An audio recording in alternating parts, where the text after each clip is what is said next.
I'm like singing like Me this. too, now. I'm getting quite nervous. I'm terrified. Like, No. okay, here we go. What do you Oh, do? dear. So you're going to have a chance to have any time in London to kind of check it out? Well, no. Oh, no. This is a glamorous lifestyle. Okay, Q Antonia, sorry. Q I Antonia. love your country. Well, welcome. Lovely to Thank see you. It's a pleasure to be here. And congratulations on a great movie. Thank you. I loved it. And Yay. I loved Molly. I thought she's got such redeeming qualities. I mean, she's such a ditz in one way, but this naive girl she has. I want to know how much of Molly is in you, and how easy was it for you to sort of get in the Molly world? Well, I'm not quite as fancy with wardrobe as Molly is. I'm quite sociable, but not as social, meaning I don't go out very often, and Molly has the decadent New York, city. She's a star in the club circuit and all that jazz. But there were so many just little tiny attributes in the script that were so familiar to me that I had to be a part of it. Excuse me 1 second. What's up? No, nothing. Sorry, I hear everything. No, nothing. So I just. I'm leaning back to look at the monitor. Oh, I didn't know it because when you guys. Yeah, I hear. I'm so sorry. Hi, ADD. Okay.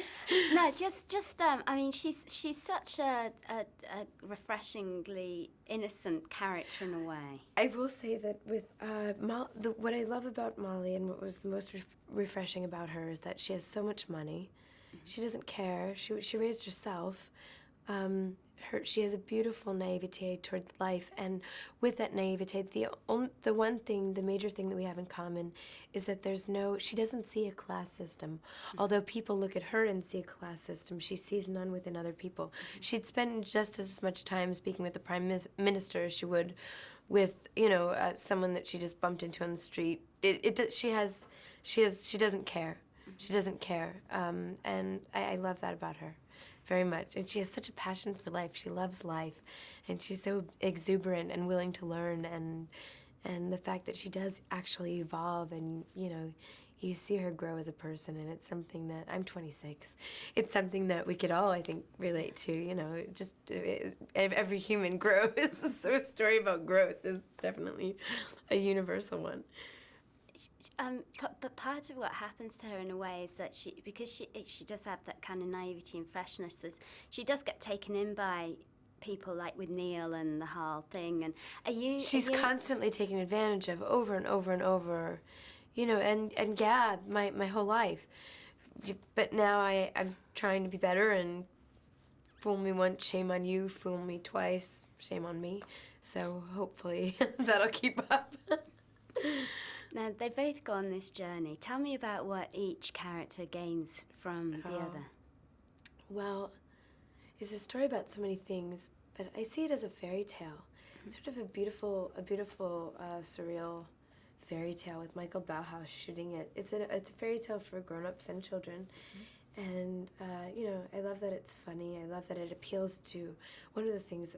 Another thing is since there's not many films that can appeal to literally everyone, and this is one of them. And I adore that. It's not non-demographic specific, not age specific, not gender specific. And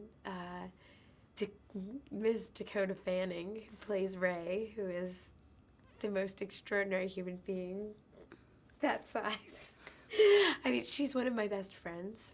It was her birthday 2 days ago. Little aside, I called her on the way to the airport. She's working opposite Robert De Niro right now. She's such a fabulous human being. I can't even express in words what a dream it is and a joy and a delight to work with her. But, there's a strange dichotomy between these characters that's so lovely, because Molly is a child, and her childlike innocence, and Ray, who is 8, and Molly's 22. Ray, we meet her on her 22nd birthday. Ray is 8 years old, and Ray is a control freak. So really, it's about control. It's about relinquishing control. It's about controlling chaos to me, and it's about embracing chaos, and Molly, instead of perpetuating chaos, embracing it. Ray embracing chaos, and Molly teaching Ray to lose control of her life and to be a child and enjoy her childhood because it's only once, and Molly, learning how to control her life and, be able to take control of things, take things in her own hands and be an adult. Absolutely, absolutely. I loved Molly's style. You touched on it there, and you said it's so different from yours. But I mean, look at you. You look fantastic. How would you describe your style and what inspires you? I don't know. I sort of dress how I feel, and I think Molly does do the same thing. Sometimes if I'm feeling really crummy, generally I dress. Sometimes if I'm feeling crummy, I'll dress to make myself feel better, but most of the time it's a reflection of how I feel inside. I kind of grab those pieces and like good vintage and excess t-shirt and a pair of screwed up jeans and go on with your day. But I don't have a specific way of dressing. I dress quite differently for everything. And I don't really have my finger, I think, very much on the pulse of fashion. I don't go to the shows and all that hoopla, but I do really love the art of fashion. So, working on the film, my friend Rosella, who designs for Anna Molinari, she and her mother Anna, they did a lot of Molly's wardrobe, and that was a blessing. Very kind. So Molly is born into the rock world, and music's obviously part of her life. And I understand music plays a big part in your life. Is this a new direction? Well, it's not a new direction for you, but is this a part that's going to become a bigger part of your life, your music? Yeah. For years, I've dedicated my work life to acting, to film, and I want to sort of veer that off and start singing. And I sing all the time on the set. The poor editors have to hear.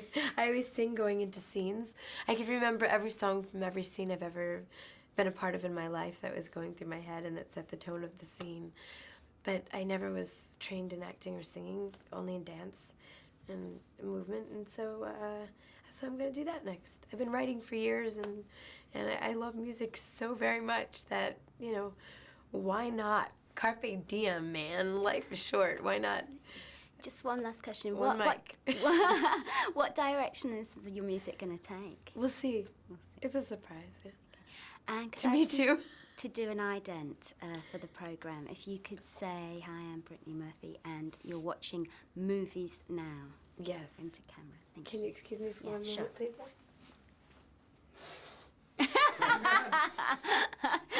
I was outside. I was like this outside, like coughing like some old dog. Trying to, it's like it's that time of year. Do you want that down the lens? Yes, please, into I'm camera. sorry. So it's your name, and then you're watching Movies Now. Hi, my name is Brittany Murphy, and you are watching Movies Now. Good. Cut cameras. Thank you. Fantastic. Wonderful.